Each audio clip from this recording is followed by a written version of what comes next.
How I Became a Pirate by Melinda Long and David Shannon. Oh, it was for Lincoln's first birthday.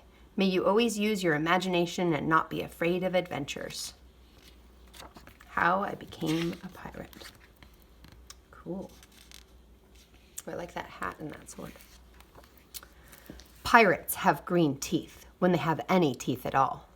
I know about pirates because one day, when I was at the beach building a sandcastle and minding my own business, a pirate ship sailed into view.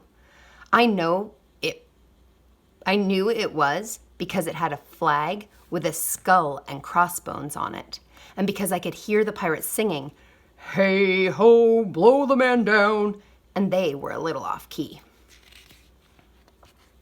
I tried to tell Dad, but he was busy setting up the beach umbrella. I tried to tell Mom, but she was busy slathering my baby sister with sunblock. So I went back to my sandcastle. I kept my eye on the pirates the whole time. By then, they were rowing to shore.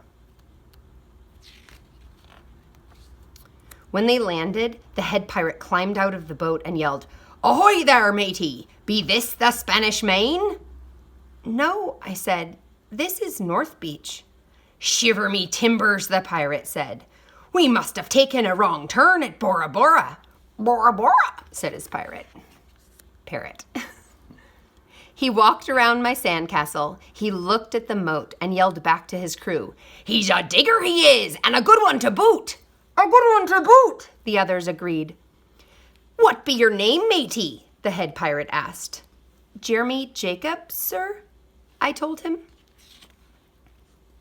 "Well, Jeremy Jacob," he said, "you're looking at Braidbeard and his crew. We've been needing a digger like yourself. We've a chest of treasure to bury." "Aye, treasure!" the others shouted. "You're coming with us," Braidbeard told me. I didn't think Mom and Dad would mind, as long as I got back in time for soccer practice the next day. That's how I became a pirate.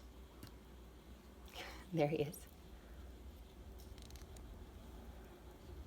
As soon as we were on board, Braidbeard showed me a chest of gold and jewels. "Got to find a safe place for this here treasure. It's high time we were off," he announced. "We're off!" we all shouted, and then we set sail. Ooh, which way are they going to go?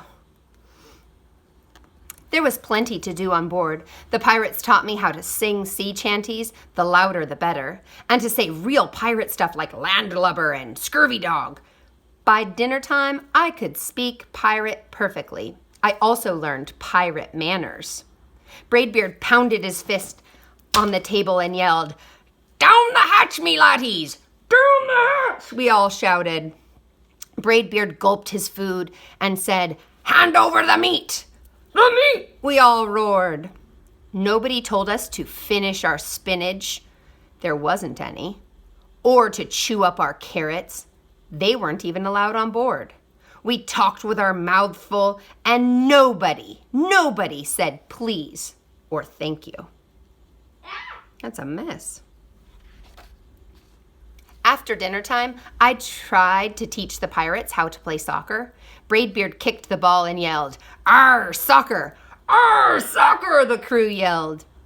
Then everybody dove for the ball at once, and it rolled right off the deck. "After it, me hearties!" Braidbeard commanded.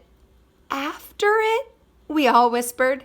We fought over who would go get the ball, but it didn't matter anyway, because a shark came along and swallowed it in one gulp. So much for soccer. Oh, there's the shark. By now it was past my bedtime. Nobody tells pirates when to go to bed, to take a bath, or to brush their teeth. Maybe that's why they have green teeth. Pirates sleep with one eye open, just in case, and they don't change into pajamas unless they want to. Pirates don't do anything they don't want to do, except for maybe swabbing the decks. Swabbing the decks means cleaning the boat. I wanted to be a pirate forever. But then I found out what else they don't do. When I couldn't stay awake any longer, I asked Braidbeard to tuck me in and read me a story. tuck you in, he bellowed. Pirates don't tuck. No tucking, the crew cried. And the only thing they had to read was a map. You don't have any books, I asked. Braidbeard looked confused. Books? I didn't even bother asking about a goodnight kiss. Oh, Jeremy Jacobs looks so nervous. It wasn't easy to fall asleep without a story, but I was finally dozing off when a storm broke, thunder boomed, and lightning flashed. I tried to hide under the covers as the waves slammed against the ship, but I kept falling out of my hammock. I couldn't find anyone in the cabin. They were all on deck. Lower the sails, Braidbeard shouted. Batten down the hatches! Everyone ran around yelling and lowering and battening, and nobody had time to sit close to me and tell me it would all be over soon. Nobody even noticed me. I decided I didn't want to be a pirate after all. Just then, flash, crash, crack, lightning hit the mast and it split it right down the middle. That's the main post with the sail on it, the mast. And split right down the middle. What'll we do now? Yelled one of the pirates. We'll have to turn back, called another. But the treasure, hollered Braidbeard. Where will we bury the treasure? I stepped forward. Maybe I can help, I shouted over the wind. I think I know the perfect digging spot. Cool belt. When the storm was over, we rowed back to shore and buried the chest. We drew a map so we could find the treasure again, but I don't think I'll need it. There's a map. It has the north, south, east, west, a basketball hoop, a house, a tree, a fence, and a dotted line to an X. And here it says Jeremy Jacobs' backyard.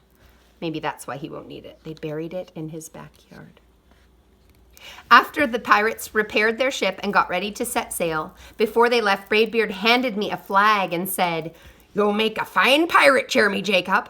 Guard that treasure well. We'll be back to get it soon enough. Soon enough, the crew repeated. And if you ever need us, Braidbeard added, just run the Jolly Roger up your yonder pole. The flag is called the Jolly Roger with a skull and crossbones on it. Up yonder pole, the other shouted. And maybe I will, but not today. I have soccer practice. The end.